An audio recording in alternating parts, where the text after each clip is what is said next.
ఉమ్మడి ఆంధ్రప్రదేశ్ మాజీ ముఖ్యమంత్రి వైఎస్ రాజశేఖర రెడ్డి 75వ జయంతి వేడుకలను బసంతనగర్లో ఘనంగా నిర్వహించారు. పెద్దపల్లి జిల్లా పాలకుర్తి మండల కాంగ్రెస్ పార్టీ అధ్యక్షులు ముక్కెర శ్రీనివాస్ ఆధ్వర్యంలో Kesavaram cement factory permanent union అధ్యక్షులు బయ్యపు మనోహర్ రెడ్డి, పర్షవేణి శ్రీనివాస్, గంగాధరి రమేష్ మరియు నాయకులు, కార్యకర్తల సమక్షంలో వైఎస్ఆర్ చిత్రపటానికి పూలమాలలు వేసిన అనంతరం కేక్ కట్ చేశారు. అంతకుముందు బసంతనగర్ పీహెచ్సీలో రోగులకు పండ్లు పంపిణీ చేశారు. ఈ సందర్భంగా బయ్యపు మనోహర్ రెడ్డి మాట్లాడుతూ ఉమ్మడి రాష్ట్రంలో ప్రజల గుండెల్లో చిరస్థాయిగా నిలిచిన మహానేత వైఎస్ రాజశేఖర రెడ్డి అని కొనియాడారు. ఉమ్మడి రాష్ట్రంలో సంక్షేమమే పరమావధిగా ఉచిత కరెంటు, రుణమాఫీ, ఫీజు రీంబర్మెంట్స్ వంటి పథకాలు ప్రవేశపెట్టిన ఘనత రాజశేఖర రెడ్డిదే అన్నారు. పార్టీలకు అతీతంగా అభిమానులు కలిగిన నాయకుడు అని, వైఎస్ఆర్ ఆశయాలకు అనుగుణంగా ప్రతి కాంగ్రెస్ కార్యకర్త పనిచేయాలని ఆయన సూచించారు.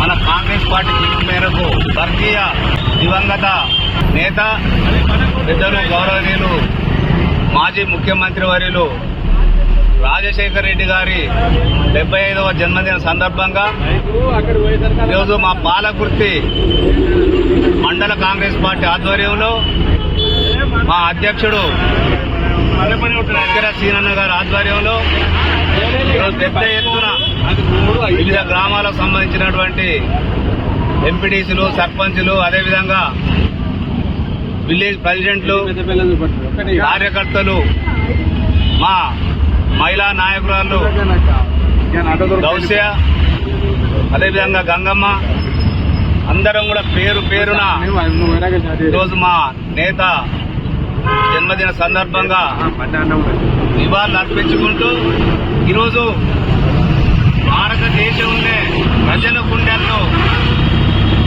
చిరస్థాయిగా నిలిచినటువంటి ఉమ్మడి రాష్ట్రానికి సంబంధించినటువంటి మాజీ ముఖ్యమంత్రి వర్యులు వైఎస్ రాజశేఖర రెడ్డి.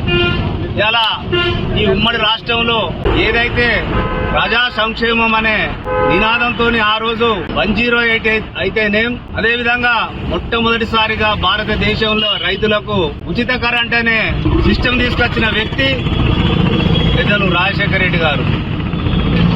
ఆ రోజు నుంచి కూడా ఈ రోజు వరకు కూడా ఏ ప్రభుత్వం ఉన్నా కానీ ఇలా చేయాల్సిన పరిస్థితి వచ్చింది. అదేవిధంగా రుణమాఫీ కావచ్చు, అదేవిధంగా మన రాష్ట్రంలో ఇంజనీరింగ్ కాలేజీలు అంతకుముందు 4, 3, 5 ఉండేవి.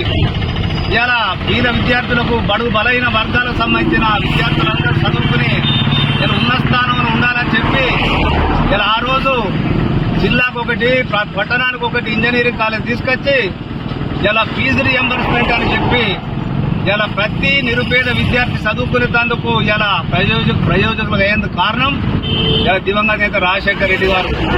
ఇలా చెప్పుకుంటా పోతే చాలా ప్రజలకు, బడుగు బలహీన వర్గాలకు, అన్ని వర్గాలకు కూడా న్యాయం చేసే విధంగా పరిపాలన సాగించిన వ్యక్తి ఇలా రాజశేఖర రెడ్డి గారు. ఇలా ఆయన మన మధ్యలో లేకపోవడం చాలా బాధాకరం. అయినా కానీ ఈ రాష్ట్రంలో, ఉమ్మడి రాష్ట్రంలో అన్ని పార్టీల వ్యక్తుల మనసులలో చిరస్థాయిగా నిలిచిపోయినటువంటి వ్యక్తి పెద్దలు దివంగత నేత రాజశేఖర రెడ్డి గారు. కాబట్టి వారి ఆశయాలకు అనుగుణంగా కూడా ఈరోజు మన అందరం పనిచేయాలని కోరుకుంటూ, అదేవిధంగా ఈ అవకాశాన్ని ఇచ్చిన మా కాంగ్రెస్ పార్టీ మండల శాసకులందరూ కూడా నా యొక్క నమస్కారాలు తెలియజేస్తున్నాను.